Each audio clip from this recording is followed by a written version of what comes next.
I remember having a conversation with my mother, and she was encouraging me to go to bed early so I'd get a good night's sleep. And so I said, "Ma, why? Why should I go to bed and get a good night's sleep?" She says, "So you can get up and be refreshed in the morning and do well in school." I said, "Why do I need to do well in school?" She says, "So you can go to a good college." I said, "Why do I need to go to a good college?" She says, "So you can get a good job." "Why do I need to get a good job?" "So you can have a family and have a house and have the nice things of life." And I said, "Well, okay, if I have all those things, then what?" She goes, then nothing, that's it. I said, "Is that all there is?" Being the only son of a Jewish mother, I was made to feel like I was the center of the universe. It was all about me. And then in the world, when it wasn't about me, it was shocking to me. And I wanted it to be about me. I sought the approval and the affirmation and the confirmation of these things from other people, that in fact it was about me and that I was the center of the universe. I went to a private school and I had to study the life of Jesus at that private school. And I didn't like Jesus, but I wanted to hear from my own rabbi why we don't believe in Jesus.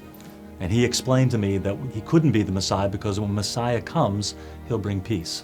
And since Jesus has already come and there is no peace, he could not be the Messiah. And that satisfied me for about 7 years. And I was totally satisfied with that answer. It made sense to me. In college, I became a theoretical Marxist. I believed that what the world needed was radical social change. That instead of people competing against each other in the marketplace, that government would come and would create an equal playing field, and even more than that, would create equal outcomes for everyone in the culture.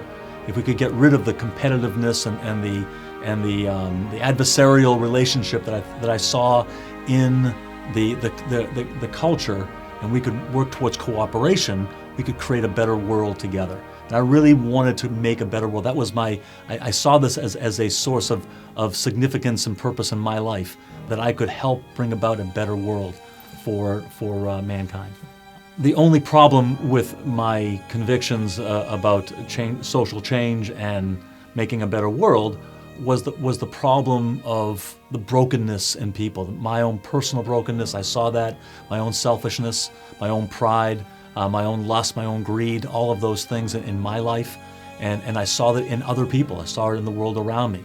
And if there was something wrong with us, if there was something wrong with people, then changing social systems wouldn't make any difference. It would just be the same thing over and over again. So in my freshman year of college, I hear a knock on my door. I open the door, and there's a young man there. He looks at me, goes, "Hi, my name's Paul, and I'd like to talk to you about establishing a personal relationship with Jesus Christ." I thought, whoa, it took me by surprise, and I said, "I'm sorry, I'm Jewish." He goes, "That's okay, so is he." I said, yeah, you're right. Yeah, I said, "Come on in." So I invited him in the room. I invited some of my Jewish friends from down the hall to come join us, and then he began to explain to us why Jesus was the Jewish Messiah.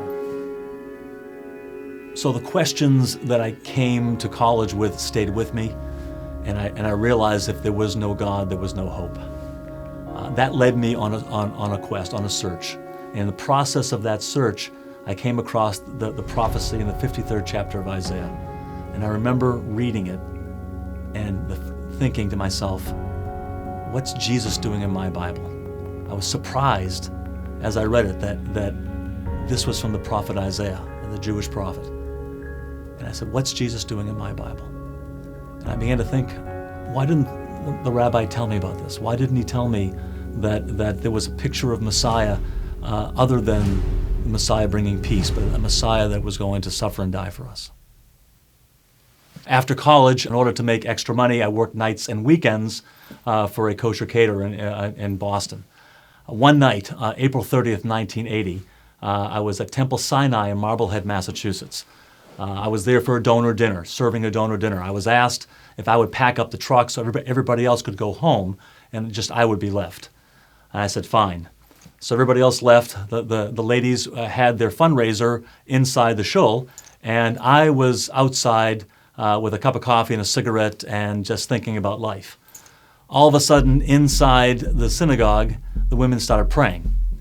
Their prayers began to remind me of my own searching and my own struggle, my own journey that I was on. And I started thinking about Jewish history, and I started thinking about David, and I started thinking about Jesus. Is Jesus the Messiah? Is it really important who the Messiah is?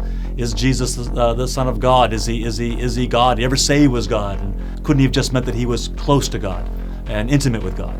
And I said, what difference does that make what the name of God is, as long as we live a good life?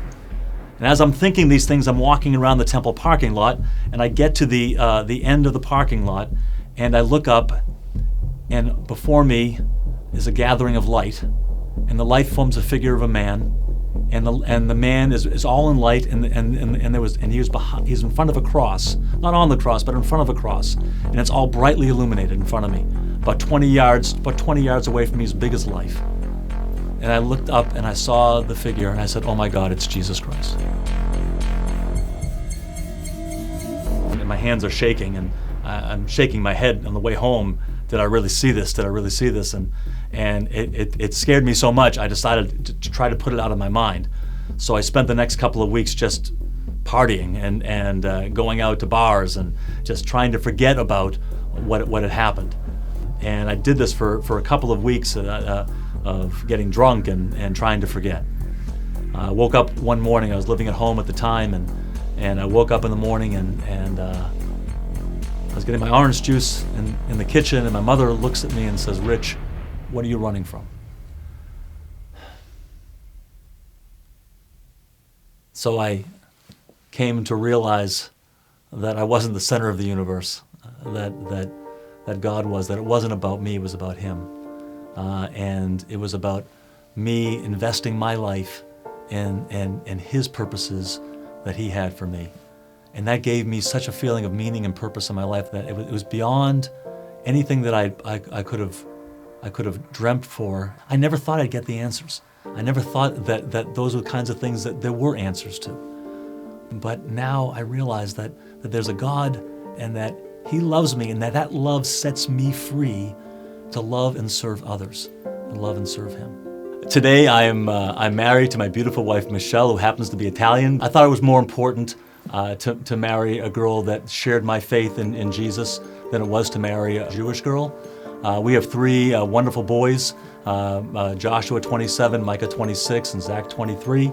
They all have come in their place in their life where they have asked Jesus to be their Messiah and Lord, and they are walking with Him, and so we're very proud of them.